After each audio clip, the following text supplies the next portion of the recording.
కొంతమంది సామెలు పట్టాయి కదా. ఆయన చర్చిలోనే ఉన్నాం, మేము ఎదిగాం కొన్ని విషయాలు, కొన్ని సంవత్సరాలు విశ్వాసంతో మేము ప్రార్థన చేస్తాము. ఆ ఇండోనేషియాలో ఉన్నప్పుడు కన్సీవ్ అయింది మా వైఫ్. సో కన్సీవ్ అయిన తర్వాత అక్కడ స్కాన్ చేస్తే 2వ రోజున 3వ రోజున వాళ్ళు ఏం చెప్పారంటే అయ్యా ట్విన్స్గా కనపడుతున్నారు కానీ థర్డ్ మంత్ కానీ చెప్పలేమన్నారు. సరే మేము అక్కడ ఫుడ్ బాగోదు మనకి, సో మళ్ళీ అక్కడ నుంచి చాలా దూరం మళ్ళీ వచ్చి మొత్తం మీద హైదరాబాద్కి రావడం జరిగింది. వచ్చిన తర్వాత థర్డ్ మంత్లో స్కాన్ చేస్తే 3 అని చెప్పారు. ఎంతమంది? 3. ఇదేంది ప్రభా యోగా ఉన్న సంతోషం కంటే దుఃఖం ఎక్కువైంది ఇప్పుడు. ఎందుకని ఒకరు కావాలనుకుంటే 3. ఎందుకు దుఃఖం అంటే చాలా మంది రకరకాలు చెప్పారు. అయ్యా కాళ్ళు అతుక్కుంటాయి, చేతులు అతుక్కుంటాయి.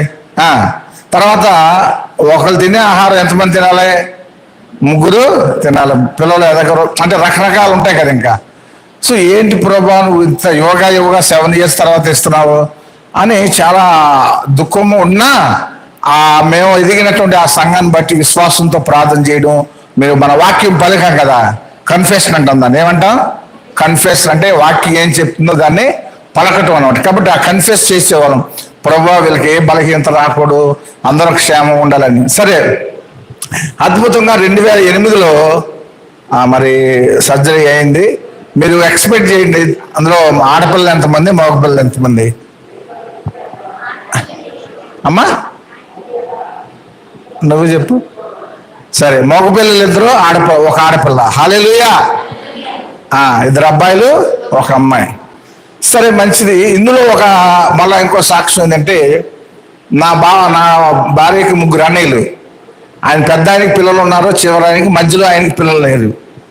సరే, నేను ఒక రోజు 3వ నెలలో 3 అన్నప్పుడు నేను ఒక మాట అనుకున్నా, మనసులో చెప్పలేదు మా భార్యకి. 2 మగపిల్లలు ఇస్తే ఒకరు వాళ్ళకి ఇస్తామని అనుకున్నాను. ఎందుకంటే పిల్లలు పుట్టరు అంటే అప్పుడు వరకు వాళ్ళు మెడిసిన్ వాడారు, దాని తర్వాత ఇంకా పిల్లలు పుట్టరని చెప్పారు డాక్టర్ గారు. సరే, ఇందులో విచిత్రం ఏంటంటే 2 మగపిల్లలు రెండోడు అంటే జస్ట్ టైం గ్యాప్, కేవలం వాళ్ళ పోలికలు పుట్టాడు. ఎవరి పోలికలు? మేనమామ పోలికలు, మా అన్న మా బామర్ది పోలికలు.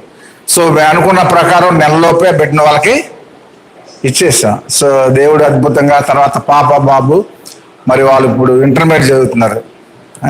అందుని బట్టి మరి దేవునికి వందనాలు చెల్లిస్తాం. తర్వాత 2014లో దేవుడు ఒక గొప్ప ప్రమాదం నుండి దేవుడు నన్ను తప్పించాడు. నేను విజయవాడ నుంచి బండి మీద వస్తున్నా, గుంటూరు దగ్గరకు వచ్చిన తర్వాత నేను పడిపోయా. అంటే ఎట్లా జరిగిందో నాకు తెలియదు కానీ నా లెఫ్ట్ లెగ్ మోకాల కింద మొత్తం పీస్ అయిపోయింది.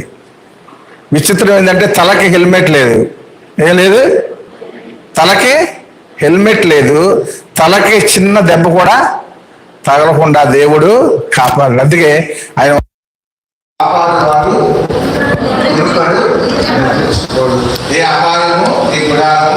సమీపించరు. నేను హైవేలో అంటే వెనకాల మళ్ళీ వాహనాలు వస్తాయి. ఏ విధంగా పడ్డారు అంటే యాక్సిడెంట్ చాలాసార్లు ఏంటంటే మరి అది అర్థం కాదు, నాకు అసలు తెలియదు.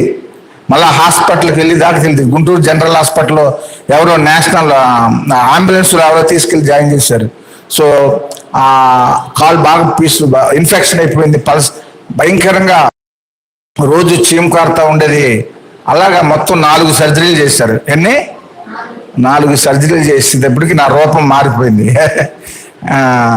అయితే దేవుడు అద్భుతంగా మరి చాలామంది నా తర్వాత యాక్సిడెంట్ అయిన కొంతమంది కాలు తీసేశారు, కొంతమంది చనిపోయేది ఇన్ఫెక్షన్ ఎక్కువయ్యి.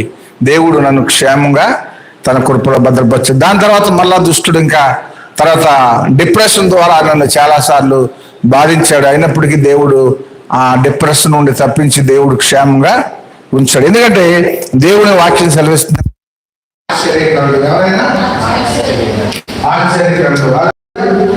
కాబట్టి దేవుడు జీవితాల్లో ఆశ్చర్యకార్యాలు కాబట్టి దేవుడు నా జీవితంలో నేను చదివింది 10వ తరగతి మరి ట్రాన్సాక్షన్ అంటే దేవుడు ఆయన కృప మన ఎక్కడ చూపిస్తే మనం ఎక్కడ ఏదైనా చేయగలం. ఎందుకంటే నన్ను బలపరచు అనేది సమస్తమును చేయగలం. కాబట్టి